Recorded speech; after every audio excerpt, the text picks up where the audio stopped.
Paolo pinatunayan na intensyon kay Kim Chiu. Hindi na maitago ni Paolo Avellino ang tunay niyang nararamdaman para kay Kim Chiu, at ngayon, tila pinatunayan na niya ang kanyang intensyon.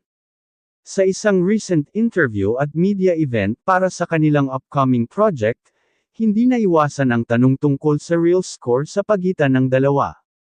Bagamat kilala si Paolo bilang tahimik at pribado, ngayon ay nagsalita na siya ng mas bukas tungkol kay Kim.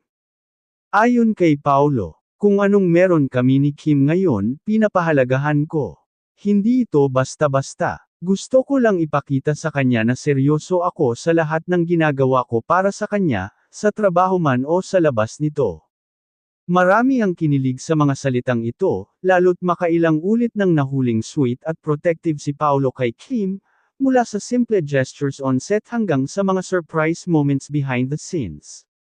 Ayon sa ilang source, si Paolo raw mismo ang laging nag-aalok ng masasakyan ni Kim pauwi mula taping, at siya rin ang nag-organize ng special birthday surprise kamakailan.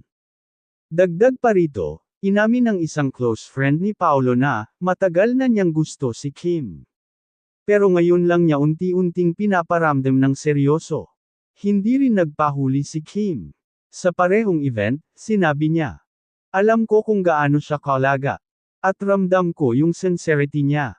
Hindi ko yun binabalewala. Dahil dito, mas lalong nabubuhayan ng pag-asa ang mga Kim Pao fans na may mas malalim pang ugnayan ang kanilang mga iniidolo. Hindi lang basta tambalang pampelikula, may tunay na chemistry, care, at respeto sa isa't isa. Kaya sa tanong kung seryoso nga ba si Paolo kay Kim? Aba, mukhang oo. At pinapatunayan niya ito, hindi sa salita lang, kundi sa gawa. Abangan ang mas marami pang kilig, pahayag, at tagpo mula sa tambalang ito.